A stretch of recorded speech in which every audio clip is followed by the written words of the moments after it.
Hi, this is Larry Jordan. This is an excerpt from a recent Power Up webinar on multicam editing inside Final Cut Pro 10. By the way, we have a new subscription service. All of our online video tutorials and webinars, and in fact all of our Final Cut Pro and Adobe training, is now available via subscription. For one low monthly fee, you get streaming access anywhere, anytime via the internet. And as a special bonus, subscribers can attend any live webinar for free.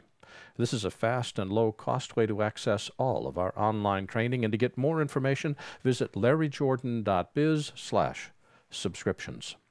Remember I said that these markers represent the clapper slate. My clips are not in sync.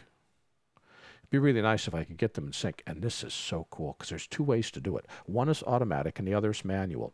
If I click on this downward pointing arrow and select Sync Angle to Monitoring Angle using audio, when I click it, Final Cut's going to compare the audio to the monitoring channel, say, okay, I got a match. It grabs that clip and drags it left and lines up the markers automatically, ta-da, without me having to do anything.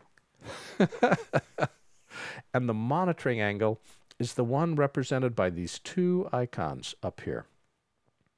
The television set represents the shot that we're looking at in the viewer. Now, this is not the shot that we're editing. We got to look at something. It's not going to give us black. So this simply determines what our monitoring angle is going to be.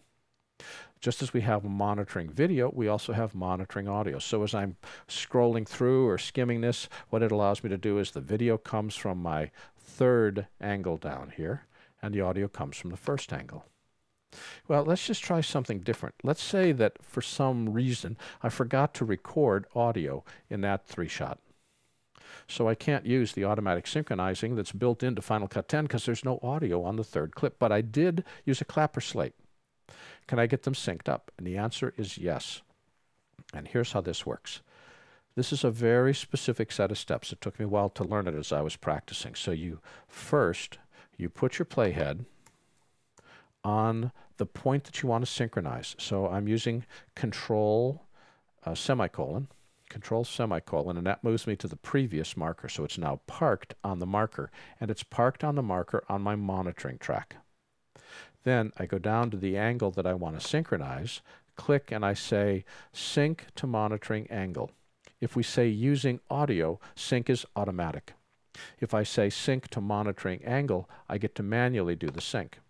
It says, all right, skim to the frame that you want to use as your sync point. I'm going to find the point where the clapper slate comes down right there.